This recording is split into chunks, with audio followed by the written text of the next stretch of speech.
నమస్తే, welcome to our channel. నేను సిరి. ఏపీలో అయితే ఎలక్షన్ హీట్ ఇంకా తగ్గలేదేమో అనిపిస్తుంది. ఎందుకంటే ఆ పోలింగ్ తర్వాత చాలా వరకు అల్లర్లు చూసాం. అండ్ ఇప్పుడు చూస్తుంటే అంటే ఓటేయడానికి డబ్బులు ఇవ్వలేదు, డబ్బులు పంచలేదు అని చెప్పేసి అయితే కొంతమంది ఇంకా గొడవలు పడుతున్న పరిస్థితి.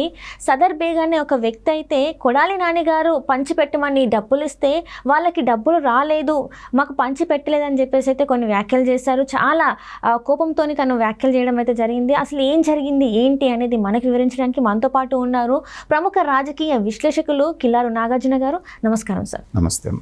సార్, ఇప్పుడు చూస్తున్నట్టయితే ఒక వ్యక్తి సదర్ బేగ్ అని చెప్పేసి ఒక వ్యక్తి అయితే ఏంటంటే డబ్బులు పంచలేదు మాకు, చాలా వరకు మొత్తాన్ని వాళ్ళు తినేశారు, మాకు ఎలాంటిది పంచిపెట్టలేదు అని చెప్పేసి తను చాలా కోపంతోనైతే కొన్ని కామెంట్స్ చేయడం జరిగింది. వీడియోని అయితే రిలీజ్ చేయడం జరిగింది.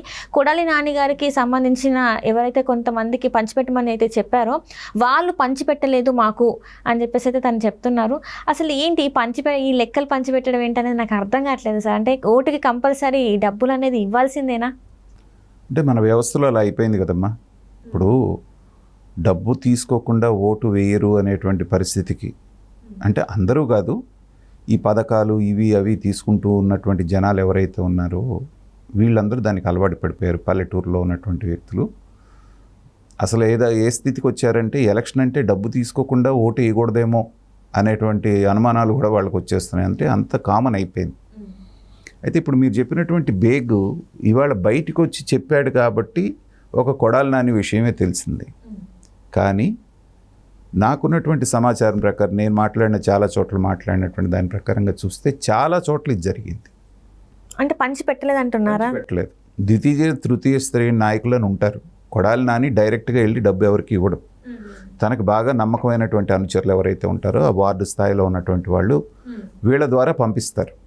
పంపించినప్పుడు ఏంటంటే ఎటుదిరిగి గవర్నమెంట్ రావట్లేదు కదా, ఎడుదిరిగి వైసీపీ ఓడిపోబోతుంది కాబట్టి ఈ డబ్బులు పంచి మాత్రం ఉపయోగం ఏముంది, మనం కొంత వెనకేసుకుందాం, ఒక 20 లక్షల రూపాయలు వాళ్ళకి పంచండి అని ఇచ్చారనుకోండి, ఒక 5 లక్షలు 10 లక్షలు నామకే వస్తే పనిచేసేసి ఆ తర్వాత మిగతాది ఇంత వీళ్ళు వెనకేసుకోవటం అనేటువంటిది చాలా చోట్ల జరిగింది అనేటువంటిది వింటున్నాం. ఒకటి. రెండవది, వీళ్ళు చాలా ఎక్కువ ఇస్తారని జనం ఊహించారు. జనంలో ఒక రకమైనటువంటి రూమర్స్ ఏమొచ్చినాయి అంటే జగన్మోహన్ రెడ్డి గారి దగ్గర బాగా డబ్బులు ఉన్నాయి, ఈసారి ఓటికి కనీసం 5,000 నుంచి 7,000 ఇస్తారు, ఒక్కో చోట 10,000 కూడా ఇస్తారని జనం ఎక్స్పెక్ట్ చేశారు. నాకు తెలిసినంత వరకు మ్యాక్సిమం 3,000 ఇచ్చారు వీళ్ళు. కొన్ని చోట్ల అయితే 1,000 రూపాయలు కూడా ఇస్తే జనాలు ఇసిరేసి కొట్టారు. 1,000 రూపాయలు ఏంటి, మీరు 1,000 ఇవ్వటం ఏంటి, అవతల వాళ్ళు మాకు 2,000 ఇస్తున్నారు కదా, మాకు వద్దు అని చెప్పేసి మేము అవతల వాళ్ళకి ఓటేసామని చాలామంది చెప్పిన వాళ్ళు కూడా ఉన్నారు.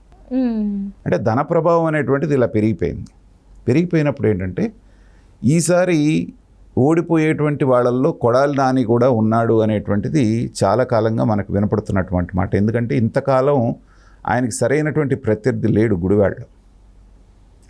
అలాంటి సందర్భంలో ఇప్పుడు ఆ రాము అని ఆయన రావటం, ఎన్ఆర్ఐ, తర్వాత అక్కడ బాగా ఫైట్ ఇవ్వటం, తర్వాత పోల్ మేనేజ్మెంట్ కూడా వాళ్ళు బాగా చేసుకున్నారు. డబ్బు డిస్ట్రిబ్యూషన్ కానివ్వండి, మిగతాది కానివ్వండి. ఇక్కడ ఏదైతే మిగతా చోట్ల జరిగిందో ఇక్కడ కూడా అదే జరిగింది. ఇచ్చినటువంటి డబ్బులే ఆయన కార్యకర్తలే, ఆయన దగ్గర అనుచరులే చాలామంది అందించలేదనేటువంటిది ఇప్పుడు బేగ్ చెప్పిన దాని ప్రకారంగా మనకు తెలుస్తోంది. అది ముందే తెలిసిందేమో మనకు తెలియదు. కానీ ఆ రోజు మీకు గుర్తుంటే కొడాలి నాని గారు 5:30 వరకు అసలు ఇంట్లో నుంచి బయటికి రాల. జనరల్గా ఎమ్మెల్యేగా పోటీ చేసే అభ్యర్థి తన నియోజకవర్గం అంతా తిరుగుతూ బూతుల్లో ఎలా జరుగుతుంది అనేటువంటిది పరిశీలించడం అనేది సాధారణంగా జరిగేటువంటి విషయం. కొడాలి నాని ఇలాంటి వాడు అసలు ఇంకా అత్యుత్సాహంతో అన్ని చోట్ల తిరుగుతూ ఉంటారు.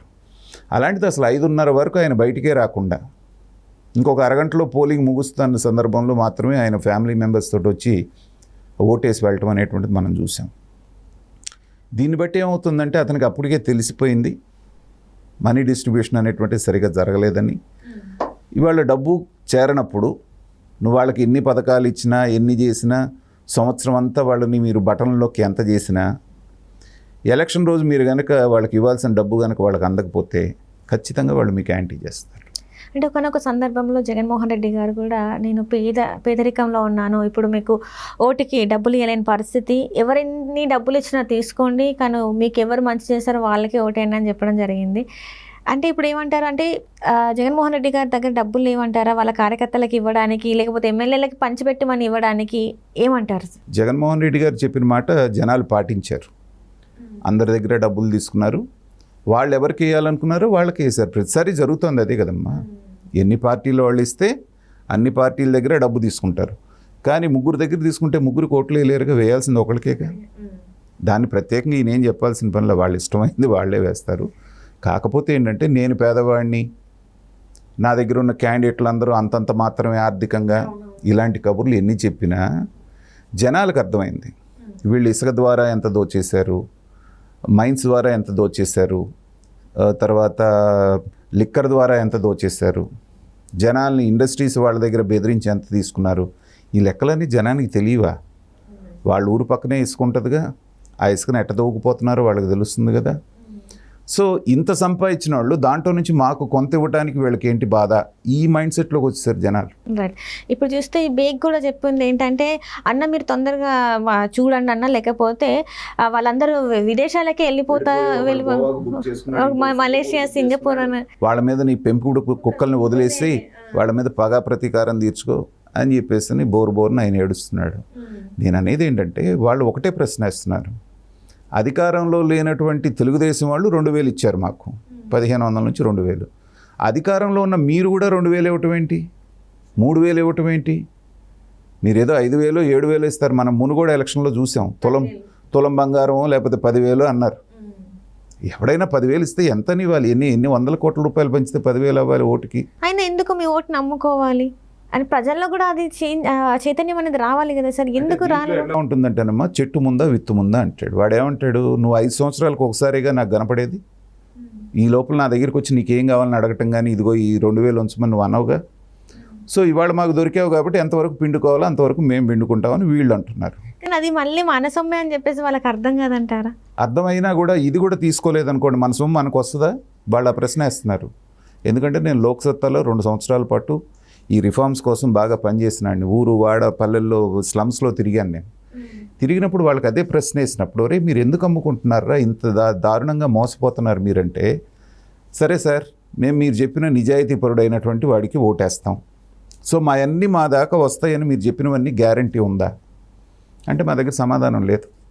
ఎందుకంటే వ్యవస్థ అలా ఏడ్చినప్పుడు అధికారంలోకి వచ్చేదాకా ఒక మాట చెప్తున్నారు, అధికారంలోకి వచ్చిన తర్వాత ఒకలాగా తయారవుతున్నారు. ఇప్పుడు కేజ్రీవాల్ని తీసుకున్నాం మనం, అత్యంత నిజాయితీపరుడు, అన్నా హజారే ఉద్యమం నుంచి వచ్చినాడు అనుకున్నాం. ఇవాళ ఏమైంది? జైల్లో ఉన్నారు.